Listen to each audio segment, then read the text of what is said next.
Halo, Assalamualaikum warahmatullahi wabarakatuh. Perkenalkan, nama Ibu Norma Putri Ananda Herman. Ibu kuliah di Universitas Lambung Mangkurat pada program studi pendidikan biologi. Nah, saat ini Ibu akan menemani kalian untuk belajar biologi pada pertemuan pertama dengan materi kelainan dan teknologi pada sistem gerak. Sebelumnya terima kasih kepada Ibu Hajah Mardining Tias MPD atas kesempatan yang telah diberikan mengizinkan saya untuk mengajar pada kelas 11 MIPA 4. Oke, jadi kepada anak-anak Ibu tetap semangat ya meski di rumah aja. Oke, selanjutnya Ibu ingin bertanya, apa yang kalian ketahui tentang kelainan pada sistem gerak?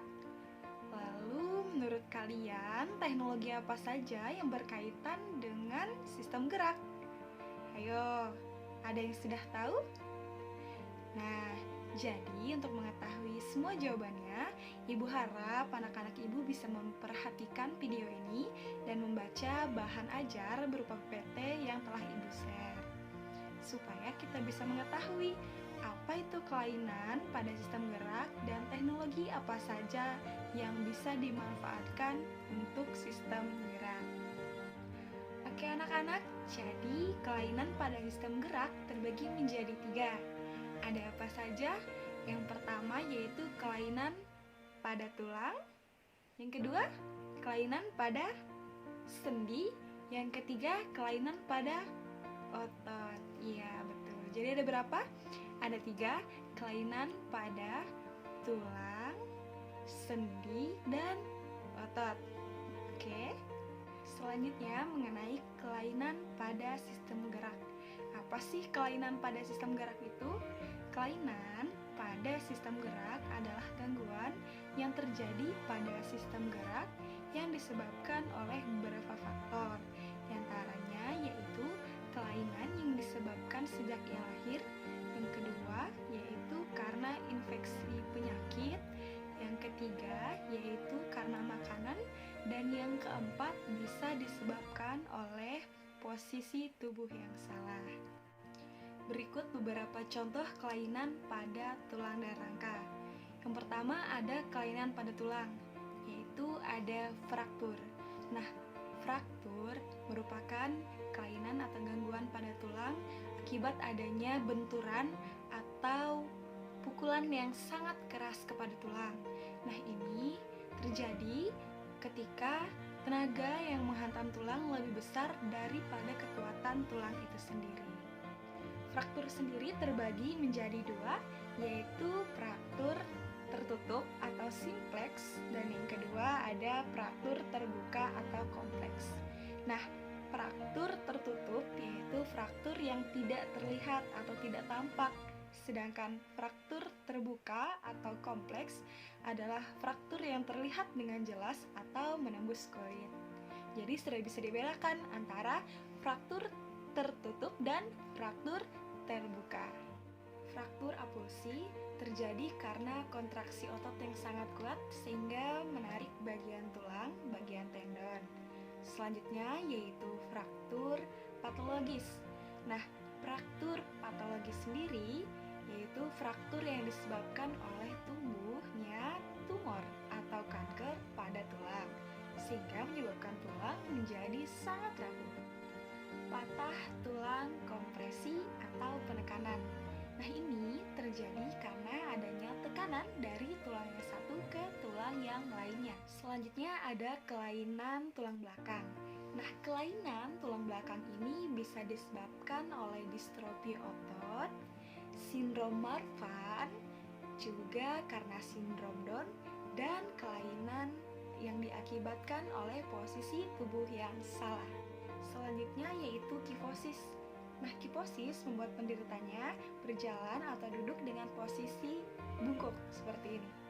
Nah, jadi kalau ada yang duduk bungkuk itu namanya kifosis.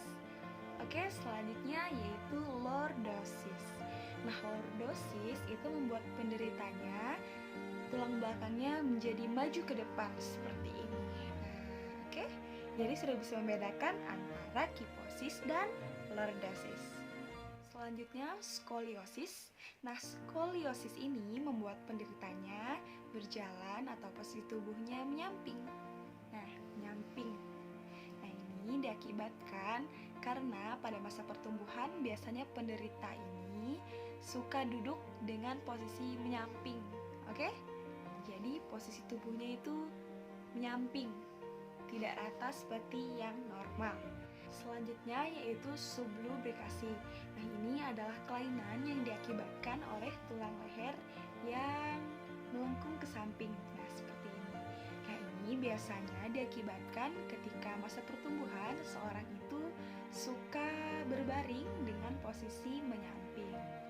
Selanjutnya ada kelainan fisiologis tulang. Yang pertama ada akondroplasia. Nah, ini adalah kelainan kekerdilan tubuh sehingga tubuh seorang manusia itu kerdil. Nah, ini biasanya terjadi akibat mutasi. Nah, umumnya yang mengalami ini adalah bagian-bagian tulang yang panjang. Selanjutnya yaitu osteoporosis, yaitu kelainan yang diakibatkan oleh pengeroposan tulang atau pengurangan massa tulang.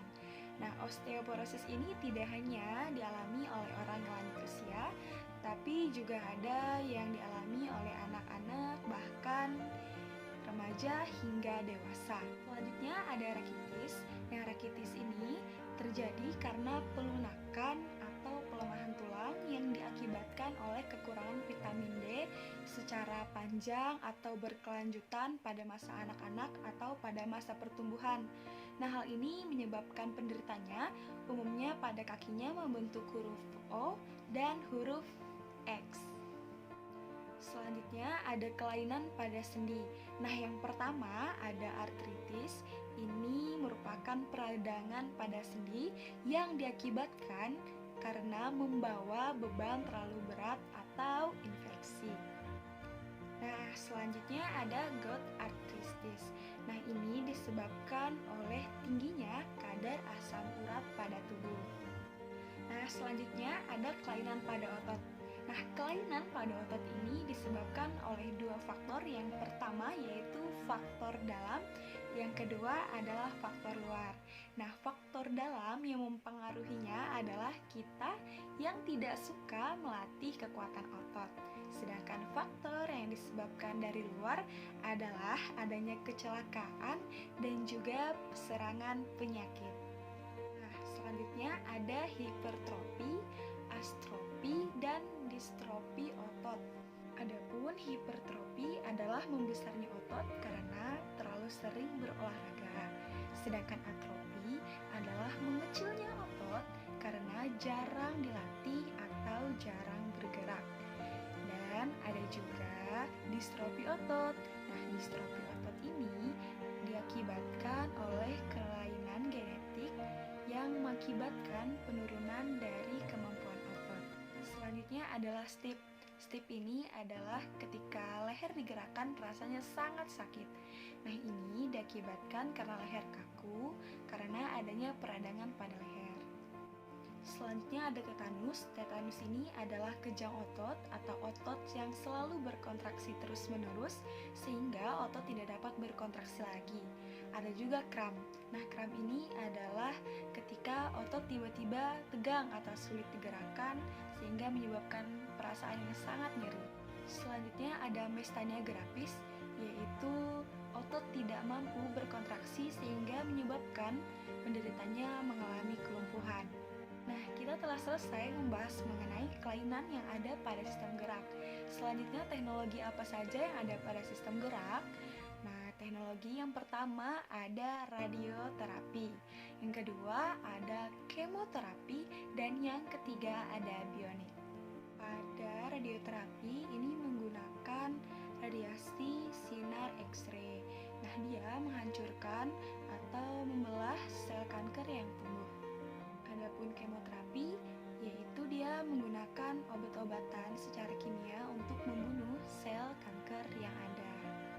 Selanjutnya adalah bionik, yaitu ilmu yang digunakan untuk menggantikan anatomik atau fisiologi dengan bahan elektronik atau mekanik.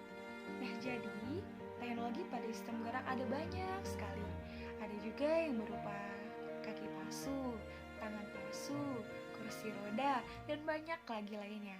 Jadi, anak-anak ibu silahkan mencari informasi yang sebanyak-banyaknya pada media cetak atau juga pada media online. Bisa berupa majalah online, buku e-book, dan lain sebagainya. Nah, mungkin itu saja yang dapat Ibu sampaikan. Terima kasih atas kesempatannya. Wabillahi taufiq wal hidayah. Wassalamualaikum warahmatullahi wabarakatuh. Tetap semangat meski di rumah aja.